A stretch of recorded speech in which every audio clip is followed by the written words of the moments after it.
Hi everyone, and happy MakerFest! My name is Paige and I am the owner and creator of Lilian and Lauren. I've been making jewellery since I immigrated to Canada in 2011 and then took advantage of our quarantine lockdown to officially launch my business. Today we're going to make some polymer clay earrings, and we're going to do a nice marbling technique with the clay, and then we'll do some wire work to attach some semi-precious beads to the top. Hope you enjoy! As you can see, I've already pre-mixed the colours that I want to use already.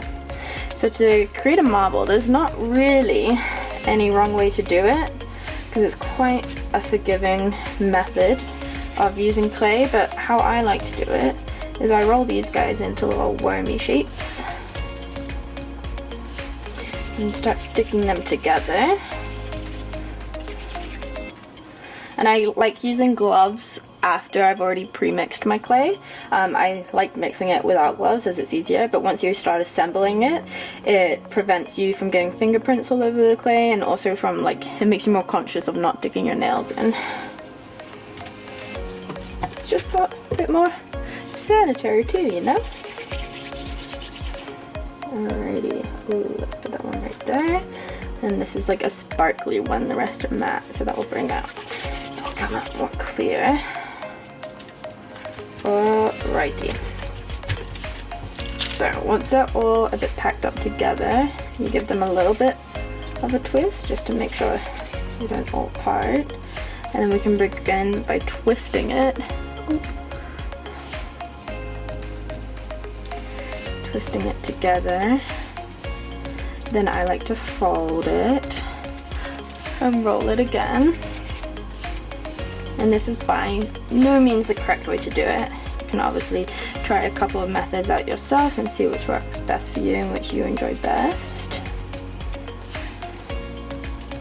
And we'll twist it like that and roll it together.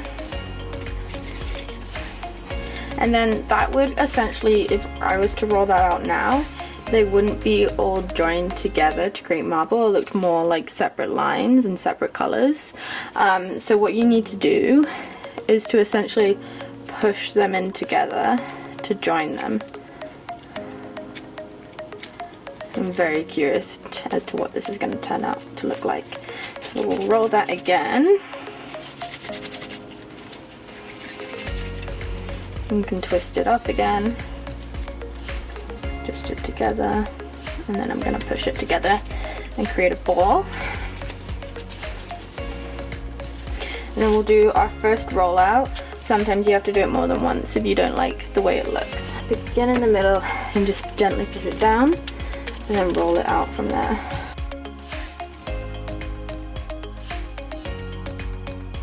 Sometimes, as you will be peeling it off at the end, I like to peel it off, then choose which side I like best from that marble. And I think I like that side better because of this nice stuff going in here. And then if you see, some of it started down there, so we can see if we can flip it once we've cut some shapes out of that one.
And now this is gonna go bake, and I'll see you soon.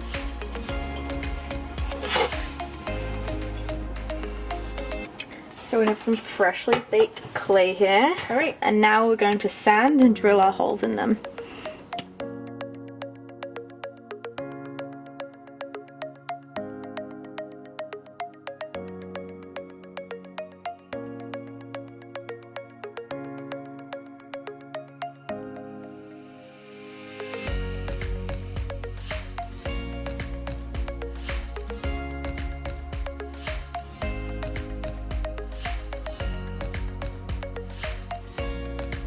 I work with the beads first. Don't need 2 long ones, need 2 short ones. Alrighty. These are called eye hole pins. I don't know if you can see it there. It's just a little loop at the top. That's where you can put your jump hoop through in order to attach them afterwards.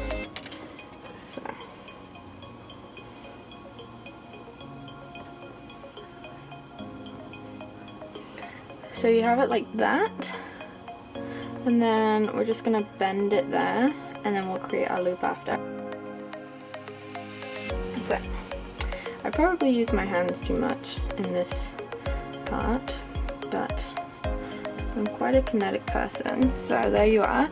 We've just twisted that part around these lovely pliers, and then we're going to grab that, grab another pair of our flat pliers, pull it through. Depending, sometimes on my mood, depends how many times I actually twist it around, but I usually like an average twice so I know it's nice and secure.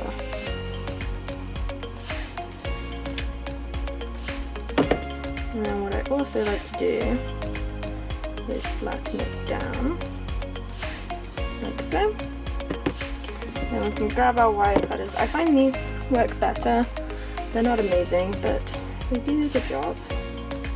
And you essentially want to cut it right at the base if you can, and you want to make sure that there's no sharp edges for anyone that's going to wear the earrings, because it would not be good if they cut their fingers.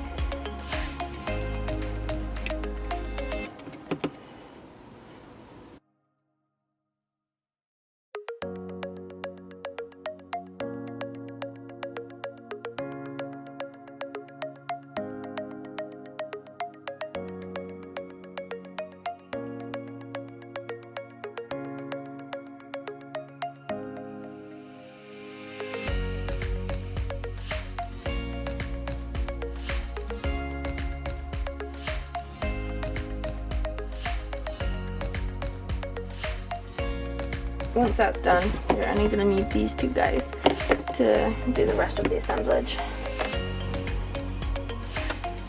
Grab a jump hoops. I usually use the 6mm. I do have a couple of variations of larger ones, but I don't think they're a bit too pronounced to have as earring findings. I personally like these ones. So you can open this up, you can either push it open, which I've cracked my nail doing many a times, or you can use pliers. With the pliers you twist it. For the longest time I was pulling it apart, and then that just ruins the shape of the hoop itself. So you're just going to post it through there, and then the end you pop on there, make sure you've got the end, not the top of it, and then you close it up. And you want to make sure they're touching, or else something, either the beads could fall off, or the clay could. It could also damage the clay, or scratch someone's ear when they're wearing it. And you don't want any of those to happen.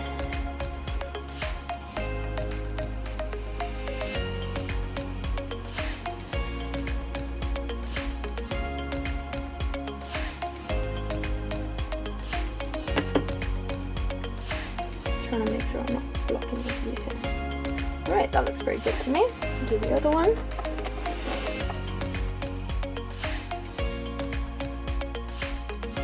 And then we will put our tops on. I use nickel-free and iron-free bindings, so not to cause damage for sensitive ears, because I have very sensitive ears and I am not a fan of that. And then if anyone ever needs different ones, I tell them to just contact me and we can find out, we can figure out what to make it work for you.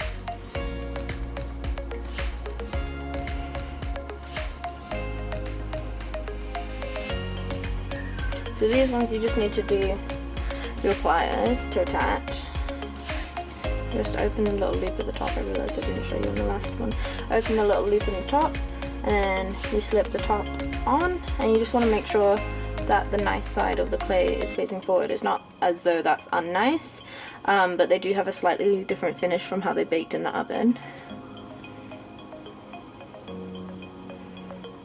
And then we'll just close that up. And then, as I mentioned, that I use nickel-free and iron-free to avoid irritation, I usually use rubber backings as well, just to avoid irritation, especially on dangles. And there we have it. Oop, a completed pair of polymer clay earrings. We've got nice 2 semi-precious stones on top. And there you go. That was just a quick look into the process behind making my earrings. If you choose to make any of your own, please tag me so I can see. I hope you enjoyed and thank you for watching.